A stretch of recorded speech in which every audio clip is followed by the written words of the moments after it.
किसी को इवेक्ट करने से पहले अगर उसके पास कोई शेल्टर नहीं है उसका भी ध्यान रखना है।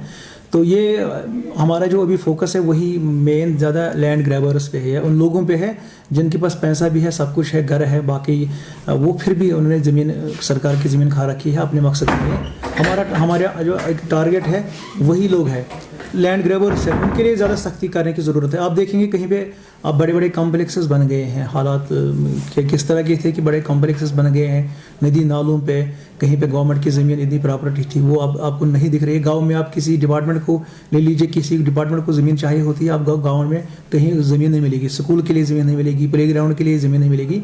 मसला ये कि अब देखो, और अब जब हम लिस्ट बना रहे हैं बड़े बड़े पैचेस कुछ इन्फ्लुएंशियल लोगों ने खा रखे हैं, तो हमारा टारगेट उस पर रहेगा जो एक कॉमन मैसेज है, या जो आम एक व्यक्ति है जिसके पास न कोई ज़मीन है न कोई घर है, उसने उस पर बनाया है, कशराई ज़मीन पे घर बनाया है, उसको उस ज़मीन के साथ कैसे निपटना है वो आगे सरकार देखेगी। लेकिन मेन हमारा भी टारगेट जो है फिलहाल बड़े लैंड ग्रैबर्स, और अगर हम उसमें कामयाब होते हैं और ये छोटे छोटे जो गरीब लोग आप कहते हैं वो हमारे लिए मसला नहीं है, क्योंकि हम उसमें कामयाब हो सकते हैं। लेकिन हमारा जो टारगेट है जिसमें हमारा अगर उसमें कामयाब होते हैं तो गवर्नमेंट, सरकार या मैं कहूँगा हमारे ऑप्शंस कामयाब होंगे जब हम बड़े लैंड ग्रैबर से वो ज़मीन एनक्रोचमेंट जो उन्होंने की है वो हटाएंगे। मुझे कहीं सारे मैसेजेस भी आज भी आते हैं कि फलानी जगह पे 10 कनाल का पैच है, 20 कनाल का पैच है, और आप देखेंगे उसमें खाली 3 या 4 लोगों ने वो खा रखी है, उसमें ये नहीं है कि सारे गाँवों ने खा रखा है। और हर गाँव में आप देखेंगे कि कुछ इन्फ्लुएंशियल लोग ही उन्होंने हर जगह पे अपना कब्जा कर रखा है, 2-3 जगह पे, 4-5 जगह पे, और एक आम गरीब जो है उसके पास कोई ज़मीन नहीं है, उसने नहीं किया है। अगर कहीं पे किसी ने बनाया है, उसको ये पता नहीं थी या किसी तरीके की उस पर ज़मीन नहीं थी, घर नहीं था, उसको हम देख लेंगे, आसानी से देख लेंगे।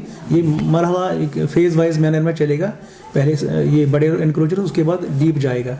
अच्छा, जो छोटे लोग उनको फिलहाल डरने की, घबराने की जरूरत नहीं? बिल्कुल नहीं है। जैसे आप देख रहे हैं कि हमारे एलजी साहब द्वारा या हमारी ऑनरेबल हाई कोर्ट या सुप्रीम कोर्ट, उन्होंने जिस तरह की डायरेक्शन दी है, पहले अगर हम उसमें कामयाब हो जाते हैं बड़े इन्फ्लुएंशियल लोगों से निकालने में, तो हमारे लिए वो छोटे छोटे जो हैं टुकड़े हैं कुछ मरलों के, वो हमारे लिए बड़ी बात फिर नहीं है।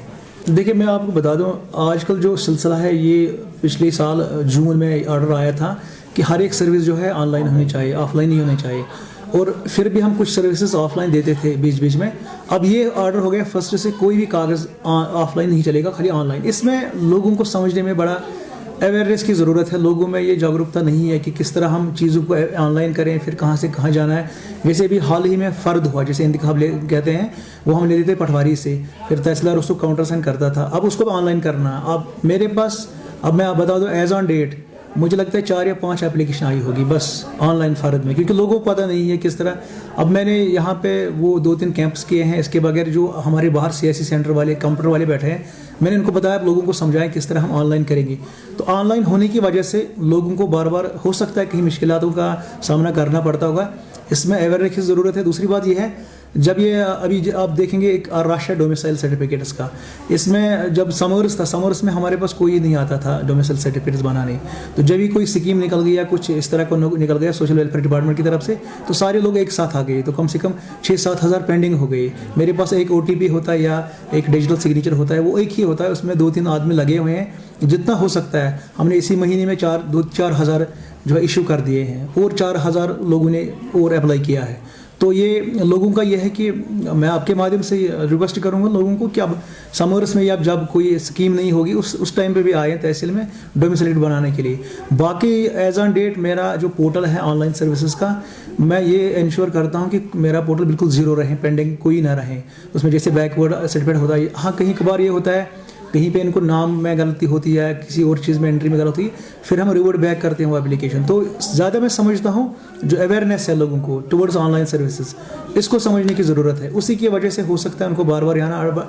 अदरवाइज़ गवर्नमेंट का ऐसा प्लान है कि किसी को किसी ऑफिस में जाने की ज़रूरत नहीं है, वो घर से ही अप्लाई करेगा, घर में ही उसको डाउनलोड कर सकता है, प्रिंट कर सकता है, कहीं भी जाने की ज़रूरत नहीं। आप देख रहे हैं आपकी ज़मीन आपकी निगरानी, उसमें सारा सेकेंड वहाँ पर पड़ा हुआ है, वहाँ पर पासबुक्स पड़े हैं, तो जो भी व्यक्ति इसको जानता है, जो कंप्यूटर नोइंग है, वो घर में सब कुछ देख सकता है। तो कहीं चीज़ों में आपको कहीं भी जाने की ज़रूरत नहीं है। अगर कहीं पे किसी को दिक्कत है तो वो मुझसे डायरेक्टली रब्ता करें, और आते भी मेरे पास कुछ लोग, अगर किसी तरह की कोई भी प्रॉब्लम है, मैं यहाँ पे बैठा हूँ, मेरे ऑफिस में कोई भी दिक्कत कहीं पे भी मैं एड्रेस कर लूँगा। मैं इस चीज़ का काफ़ी ख्याल रखता हूँ।